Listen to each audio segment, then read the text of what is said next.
Hotel Sawai Malhar, अस्सल मराठमोळं, banquet hall, AC non AC, Mumbai Nashik महामार्ग, खातुली येथील सुप्रसिद्ध हॉटेल, जेवणाची उत्तम चव आणि स्वच्छतेमध्ये अग्रेसर असलेले शहापूर तालुक्यातील एकमेव ठिकाण हॉटेल सवाई मल्हार आणि सवाई बँक्वेट हॉल।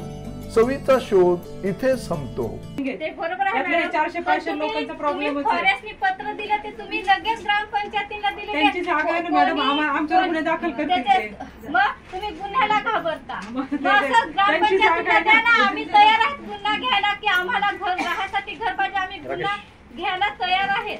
द्या ना सरपंचांना ऑर्डर, आमचे सरपंच सुद्धा तयार आहेत केस करून घ्यायला, आमचे सदस्य तयार आहेत केस कर, कारण तर ज्या लोकांनी निवडून दिलेलं आहे ना त्यांना घर हे मिळालंच पाहिजे, कारण तर ग्रामसभेमध्ये उत्तर द्यावं लागतंय मॅडम। घर तर आपण दिलेलंच आहे मॅडम, आपण जवळजवळ ही योजना केंद्र। नमस्कार, मी संजय भालेराव, शहापूर गजालीत आपले स्वागत आहे। उद्यापासून चालू पेट्याचा पण प्रस्ताव तुम्ही तात्काळ मागून घ्या, नाहीतर आम्ही इथे आता बसले देतो। सरपंच स्वतःच आहे, सरपंच आगळी दिला, आराखडा दिलाय, पण तो आराखडा मंजूर व्हायला पण वेळ लागला वरच्या स्तरावर। ठीक आहे, पुढे घे, पुढचं हे झालं असेल तर पुढे घे, पुढे घरकुलाचं मंजूर, घरकुल लाभार्थ्यांना ऐका का, घरकुलाचा विषय ऐका, मंजूर घरकुल लाभार्थ्यांना घरकुल बांधण्यास परवानगी द्या। तर ज्या लाभार्थ्यांना जागा आहे मॅडम त्यांना आपण काय परवानगी द्यायची गरज नसते, ते बांधतातच, पण आपल्याकडे असे काही होते लाभार्थी, विशेष जन्मचे लाभार्थी असे होते की त्यांना जागा नाही, आणि स्वतः इथे तुम्ही लिहिताय का? तर मग आपलं आपण मी इथे जॉईन झाल्यानंतर मॅडम आपण एक सर्वे केला, एक गुगल स्प्रेडशीट तयार केली होती, त्याच्यामध्ये ज्या लाभार्थ्यांना जागा नाही आहे अशा लाभार्थ्यांची आम्ही माहिती घेतली, त्यांचे समजा त्यांचे फॉरेस्टच्या जागेवर त्यांची आहेत घर, फॉरेस्टच्या जागेवर घर बांधायला मला परमिशन देता येत नाही, तर मग त्यांचे सगळ्यांचे मी जे गृहनिर्माण विस्तारांतर्गत जवळजवळ मी मॅडम 300-400 प्रस्ताव आपण मी फॉरेस्ट ऑफिसला दिलेले आणि ते मंजूर पण करणार आहेत। ते त्यांचे मंजूर झाल्यावर ते घरकुलं बांधता येतील, म्हणजे आहे कुठली तुम्हाला मी त्याच्या ओसी पाठवते, दाखवते मी तुम्हाला विसीओ साहेबांना ज्यांचे घर दावे आहेत ना मॅडम त्यांना पण फॉरेस्टची परवानगी घ्यायला सांगितलेली आहे। येत नाही ना फॉरेस्ट, एक नाही पण मंजूर येत नाही, माझा नंबर सांगू का? 897538 2700 8975382700। हे सगळे आपण तुमचा नंबर होता आलाय का तुम्ही? हा आला, काय करा थोडं।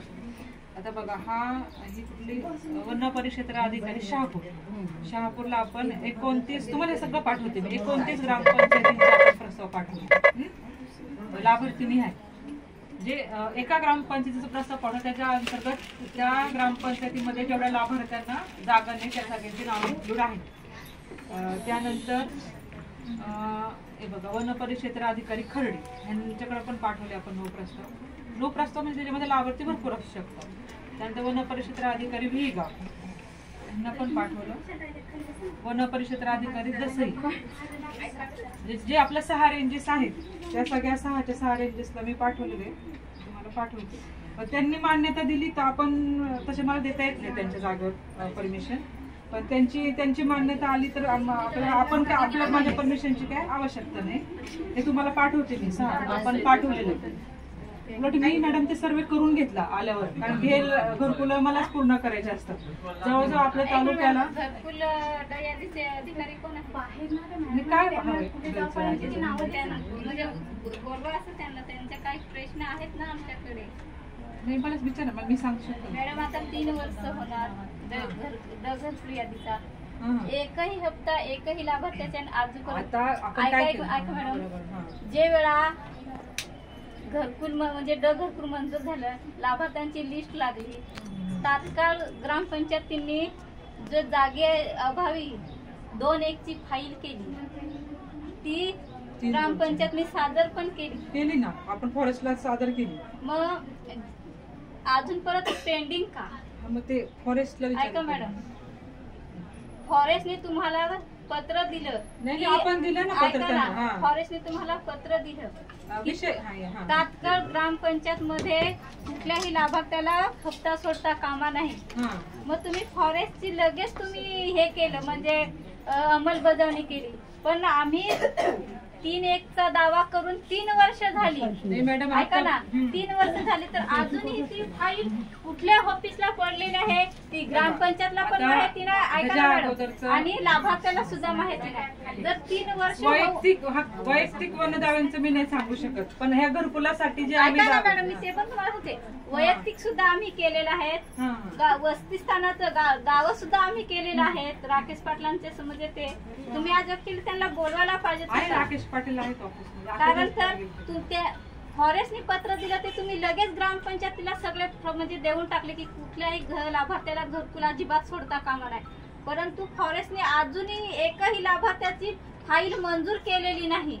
मग 3 वर्ष झाले, अजून 2 वर्षात 3-4 वर्ष ते फाईल म्हणजे पास होण्यातच जातील. मग सांगा याच्यात घरकुल लाभार्थ्याला घर मिळणार कसं?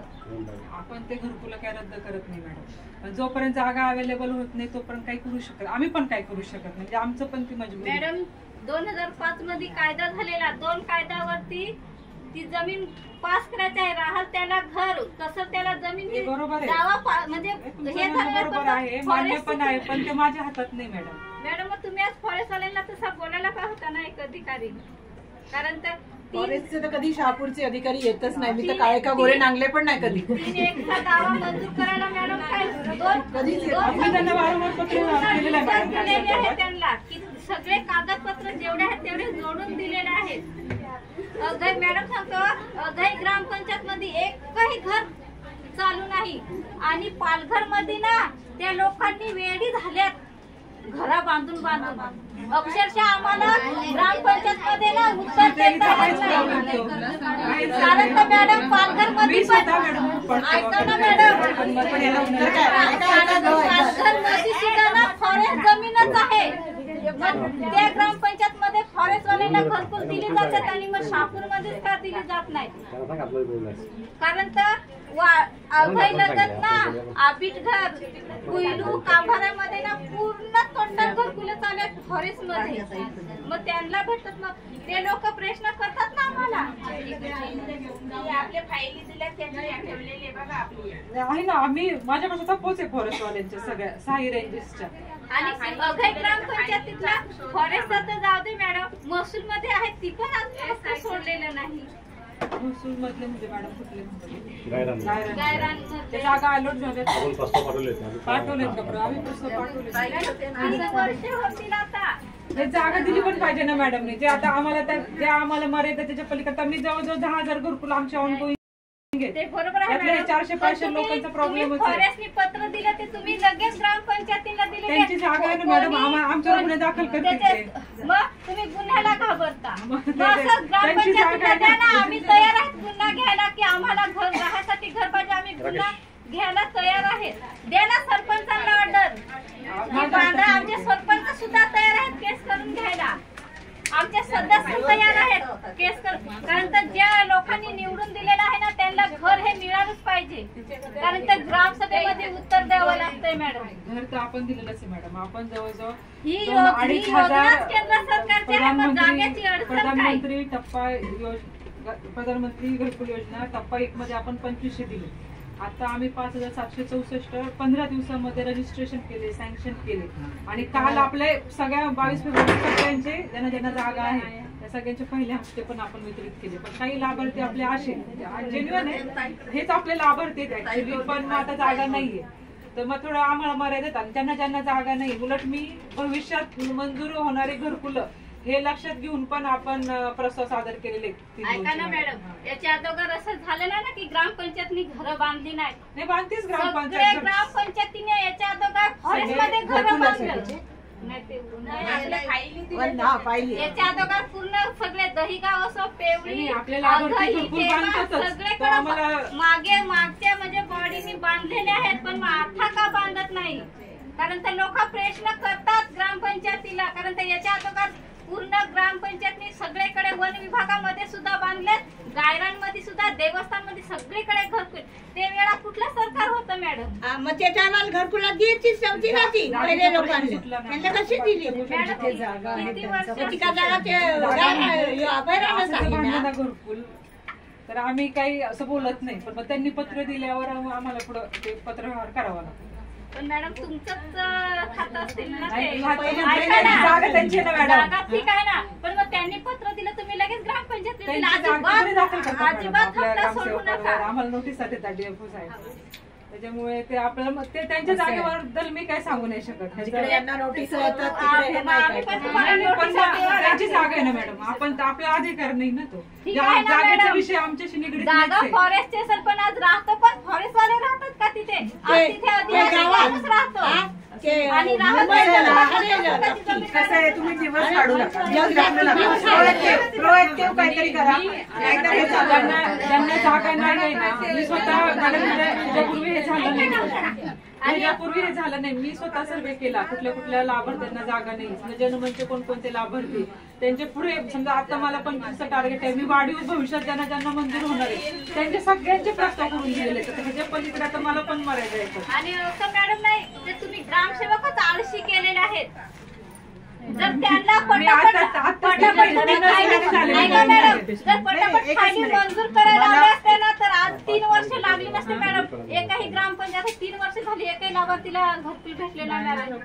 कसं आहे ना मॅडम, तुम्ही हे जे म्हणताय त्या पण पाणी पुरवठावाल्या पण म्हणाल्या, तुम्ही वैयक्तिक व्यक्ती म्हणून आम्ही तुमच्याकडे आलोच नाहीये ना. सरकार आज 75 वर्ष सुरू आहे, त्यामुळे तुम्ही जरी 2 महिन्यांपूर्वी आला असाल तरी तुमचे प्रेडिसेसर्स होतेच की इथे. हे उत्तर प्लीज देऊ नका. मी आल्यावर मला जेवढं शक्य होतं तेवढं सगळं मला त्याच्याशी काही, तुम्ही काल आलात तरी आज आम्हाला तुमच्याकडनं तेवढंच अपेक्षित आहे जेवढं सरकारकडून मिळणार आहे. ज्या लाभार्थ्यांना जागा नव्हत्या, आम्ही स्वतः लक्ष घालून मॅडम सगळ्यांचे गृहनिर्माण विस्तारचे प्रस्ताव मी करून घेतले. वस्ती स्थानाचे दावे टाकलेले आहेत, मग त्याच्या वस्ती फोकस करा ना, ते मंजूर करा. माझ्या हातात नाही ना मॅडम ते मंजूर करणं, त्याच्यासाठी यंत्रणा वेगळी आहे ना. मॅडम तुमचा काहीतरी अधिकार असेल ना. माझा त्याच्यामध्ये काय अधिकार नाही. निदान मी प्रस्ताव पाठवले ना, आम्ही फॉलोअप घेऊ, प्रस्ताव करू, त्यांना पत्र देऊ, त्याच्या पलीकडे आम्ही पत्र व्यवहार केलेत ना मॅडम. ते साहेबांनी काहीतरी मार्गदर्शन मागवले राज्यस्तरावर, असं एक आहे, आम्ही मार्गदर्शन मागवले. तुम्हाला काय वाटतं, म्हणजे आम्ही काय म्हणावं? मी आता एवढंच सांगू शकते की त्यांचं आम्हाला यश आलं की आम्ही लगेच लाभार्थ्यांना जेव्हा येईल तुमच्या सगळं सरकारी काम 6 महिने थांबचं, आता 6 दशक थांब झाले. मॅडम तुम्हाला सांगते, जो समृद्धी हवे गेलाय ना, तो पूर्ण फॉरेस्ट मध्येच गेलाय. मग तो कसा गेला? तो कसा काय गेला? नाही, मग आता जायचं तर सगळ्यातच जावं लागेल. बरोबर आहे मॅडम.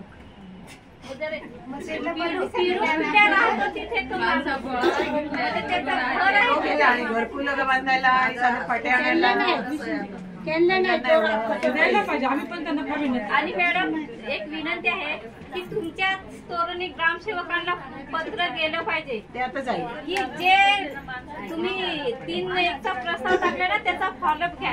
एखाद्या ऑफिसला फाईल नेऊन टाकलेला ती वर्ष तिथे पडून असते, 5 वर्ष ना एकही लाभार्थ्याला घरकुल भेटणार नाही. आणि नंतर असंच होणार, 100% घरकुल यादी 100% महाउत्सव. मग जे लाभार्थी आहेत ते कुणाचेच घरात राहणार. मग परत त्याच्यात साप विंचू. मॅडम तुम्हाला अक्षरशः सांगतो, तलवाडा सिसवलीमध्ये कुडाचं घर असल्यामुळे मुलाला तिथे ना साप चावून मेलेला आहे, आणि ही गंभीर बाब आहे. म्हणूनच आपण प्राधान्याने रजिस्ट्रेशन केले मॅडम सगळ्या. जर तेच घर असं चांगलं असतं तर साप घुसला असता का त्याच्या घरामध्ये? नसता घुसला असता. त्यांची काय घरकुलाचं काय बोलायचं, त्यांनी हातवर केलं. माझ्याकडे मी जेवढं करू शकत होते तेवढं सगळं मी ते प्रोसिजर केलेली. माझा एक तुम्हाला प्रश्न होता मॅडम, आता विषय निघालाय तर मी पत्रकार आहे मॅडम. माझा असा प्रश्न आहे, जे निवडून प्रतिनिधी आलेत यांनीच निवडून दिलेत, त्यांना पण तुम्ही जाब विचारायला पाहिजे. तो का विचारत नाही तुम्ही? आता किती वर्ष झाले ते लोक इथं राज्य करतात आणि ते सुद्धा आदिवासीच आहेत, मग ते काय यांची काळजी घेत नाही? हो, तोच तर मुद्दा आहे. त्यांनी घेतलं असता तर यांनाही जगमरून काम करावं लागलं असतं. हे याचं त्याच्यावर टाकूनच ते शकले. मुद्दा मूळ तिकडेच आहे, त्याच्यासाठीच आम्ही भांडतोय. पण आज जेवढं हातात आहे हे सगळं दिलंय ते पण ते काही निवडून आलेल्यांनी नाही, ते भांडूनच मिळवलेलं आहे. ते फक्त इथून मागून घेतोय. तो तर मुद्दा मुळातच आहे सगळा. आणि तुमच्या इथे तर आहेत असे जोरदार, त्यांची नावच दरोडा असल्यावर काय आम्ही त्यांच्याकडनं अपेक्षा करतो. एनिवे, घरकुलांचा काय काय आपण निष्कर्ष काय काढायचा? निष्कर्ष म्हणजे जेवढे आपल्याला मॅडम उद्दिष्ट आलं होतं त्याचे आम्ही सगळ्यांचे रजिस्ट्रेशन केले. ज्यांना जागा नाही 100% रजिस्ट्रेशन पे केलेले. माझ्याकडे आपला रिपोर्ट पण द्या. रजिस्ट्रेशन केले आम्ही, सँक्शन पण केलेले. पण ज्यांना जागा आहे त्यांना सगळ्यांना आम्ही पहिले हप्ते पण दिलेले मॅडम. 22 फेब्रुवारीला उर्वरित आपले सगळे हप्ते गेलेले. ज्यांना आधार कार्ड नाही, काही टेक्निकल इश्यू आहे, त्यांचे आम्ही NSE ला कळून प्रॉब्लेम सॉल्व्ह करून आम्ही त्यांचे पुढचे पण हप्ते देणार आहेत. आणि ज्यांना जागा नाहीये ज्यांना जागा नाही, ज्यांच्या माझ्याकडे आलेले आहे, त्या सगळ्यांचे खूप मोठ्या प्रमाणावर आम्ही गृहनिर्माण विस्ताराच्या फॉरेस्टला आम्ही दावे कळवले. आणि या उलट पण तुमच्याकडे जर काय अशा असतील की ह्यांच्या जागा समजा ह्यांना जागा नाहीये राहिल्यात कळवायचे, तर तुम्ही मला नावं द्या किंवा मी अजून सर्वे करेल. मी ते प्राप्त घेऊन परत ते पण मी फॉरेस्टला दिलेले आणि आम्ही त्यांचा फॉलोअप चालू आहे त्यांच्याशी. काय म्हणते यादीतली आपली जी नावं आहेत त्यांचं काय? यादी आहे ना मॅडम आपली. समजा काही ग्रामपंचायती असतील की तिथे उद्दिष्ट म्हणजे थोडेफार लाभत, जवळजवळ आपली डची यादी सगळी संपलेली आहे. आता सगळ्यांना घरकुल मिळालेले बरोबर. घरकुल यादी ग्रामपंचायत मध्ये अजून एकही लाभार्थ्याला घर मिळालेलं नाही. आम्ही कुठल्या ग्रामपंचायतीचं म्हणतो? 41 लोकांना भरपूर आहेत. पण जागेचा प्रॉब्लेम आहे ना. जागेचा प्रॉब्लेम, जे डॉक्युमेंट रेडी आहेत तरी पण मॅडम पहिला हप्ता पण नाही पडला. जागेचा काय प्रॉब्लेम आहे? जागेच्या मध्ये ज्यांचे घर गावे आहेत ना त्यांना सुद्धा फॉरेस्टची परवानगी घ्यायला सांगतात आणि पहिला हप्ता अजून नाही पडलेला.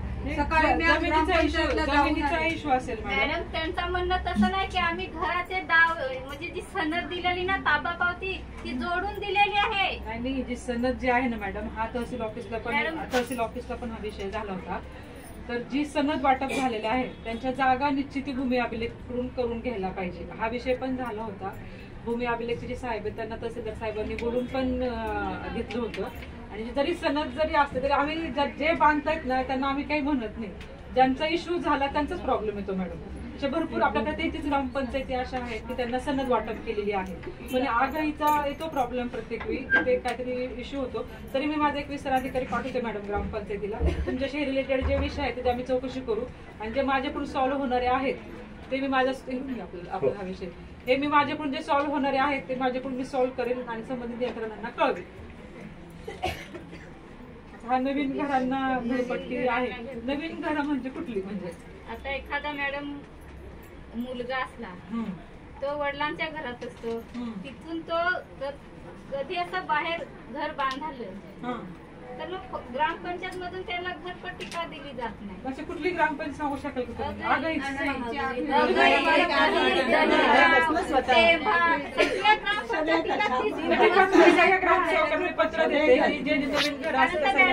नवीन घरपट्टीचा मुद्दा एवढा. आता वीज बिल म्हणजे घरपट्टीला वीज जोडायला घरपट्टी लागते, रेशन कार्ड काढायला घरपट्टी पाहिजे. तर घरपट्टीवर सगळं अडचण असतोय, मग दुसरा पुढची माणूस करणार काय? असं मॅडम एवढे नवीन अर्ज पडलेले आहेत आणि घरपट्टीसाठी नवीन अर्ज बरेच पडलेले आहेत. मी ना तुम्ही मला ग्रामपंचायती पण सांगा, आम्ही सरसकट असं नाही मॅडम, तिथे जागेचं कर वसूल करायचं आहे, तिथे ते घराचं कर वसूल करायचं आहे. मॅडम आम्ही यादी काढलेली तरी एवढे नवीन घरांची यादी आहे आणि यांना घरपट्टी अजूनही म्हणजे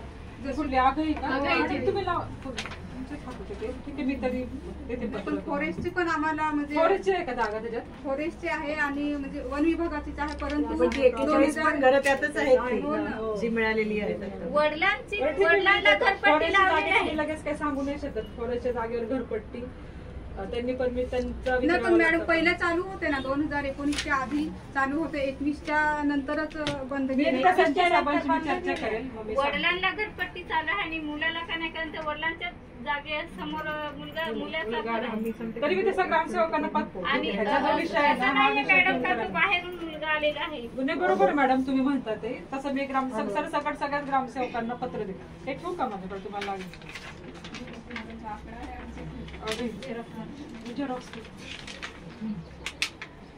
कसं 2021च्या आधी म्हणजे चालू होते 21च्या नंतर हे बंद केलेलं आहे आणि फॉरेस्टला आम्ही पत्र पण मॅडम दिलेलं आहे. तसं विस्ताराचे जे आहेत ना ते सगळे प्रस्ताव मी दिलेले आहेत. गावठाणाचे आपण दिले नाहीत आता पण गृहनिर्माण विस्तारचे सगळे दिलेले आहे. आणि हे जे गावठाण प्रस्तावाच्या संदर्भात आम्ही डीएफओ सरांशी मी बोलले होते DCF साहेबांशी तहसीलदार साहेबांची उपस्थितीत बोलले होते. तर ते साहेबांचं असं म्हणणं झालं की जर एखादा प्रोजेक्ट शासनाचा जर लॉन्च झाला तर आम्ही गावठाणासाठी जागा देऊ असं ते म्हटले होते. त्याच्यामुळे आम्ही ते केले नाही. ते म्हणे की असं त्यांचं म्हणणं होतं. DCF साहेब होते त्यांनी असं आम्हाला सांगितलं होतं. पण आपण गृहनिर्माण विस्तारचे माझ्याकडे जेवढी नावं आली मॅडम आपण ती सगळी पाठवली घरांसाठी जागांची. माजी सरपंच आपले कात्रा साहेब आहेत ते आपल्याकडे प्रस्ताव घेऊन आले होते. तर प्रस्तावाला आवश्यक ज्या ज्या गोष्टी जोडायच्या आहेत तर आपण त्यांना सांगितलं होतं की ह्या गोष्टी तुम्ही जोडा म्हणून. आणि त्याच्यानंतर त्या प्रस्तावाला नमुना लागतो की ती जागा वन विभागाची आहे की नाही. पहिल्यांदा प्राथमिकता ते चेक करायचं असतं की वन विभागाची आहे का नाही. तो नमुना जोडण्यासाठी आपण विनंती केली होती ग्रामसेवकांना की तुम्ही पत्र द्या त्या प्रस्तावासोबत. RFOंना खर्डी RFO त्यांना एक तुम्ही पत्र द्या की बाबा याच्यात नमुना जोडून मिळावा म्हणून. आणि ते वस्तीस्थान करायचं आहे तर त्याला GPS पॉलिगॉन लागेल का किती क्षेत्र जातं किंवा कसं. तर त्याच्यासाठी आपण त्यांना सांगितलं होतं की तुम्ही पत्र द्या. पण त्याच्यानंतर ग्रामपंचायतीकडनं आपल्याकडे काही आला नाही तो प्रस्ताव. GPS केलेला आहे त्यांनी आता स्थळ पाहणी अहवाल तर तुमच्याकडे नाही का उपलब्ध? नाही स्थळ पाहणी अहवाल हा एक पर्याय त्याच्यासाठी. त्यांनी नमुना जोडला म्हणजे ती जागा त्यांची ही त्यांना खात्री झाली. दुसरी महत्वाची गोष्ट म्हणजे ज्यांच्यासाठी आपण करतोय ते त्या जागेत आहेत याची खात्री झाली का तो प्रस्ताव आपण SD ऑफिसला पाठवू शकतो. हो आणि लवकरात लवकर द्या. पण हा का नाही आजच्यापर्यंत मिळाला? नमुनामध्ये काय अडचण आहे? स्थळ पाहणी ठिकाणी स्थळ पाहणी करा म्हणजे ज्याच्यामध्ये आपला वनपाल असतील तलाठी असतील आणि ग्रामसेवक असतील. पण तशी आगाईला तशी काही अडचण नव्हती. त्याच्यामुळे नमुना त्यांच्यासाठी सफिशियंट होता. मग तो नमुना जोडून ते SD ऑफिसला पाठवतील तो प्रस्ताव. नमुनामध्ये तर काही अडचण नाही झालं मॅडम त्यांचं. किती ग्रामपंचायत सादर केले तुम्ही प्रांत ऑफिसला पाठवले असतील ना भरपूर. मॅडम तो 446 446 त्याची यादी असेल तर द्या. नाही आपल्याकडे नाही आहे ग्रामपंचायत प्रांत ऑफिस ते भेटू शकते. हा ती मिळू शकते. यादी मागवून घ्या प्रांत ऑफिसला कडून यादी प्रांत ऑफिस. ताज्या घडामोडींसाठी पाहत राहा शहापूर गजाली. धन्यवाद.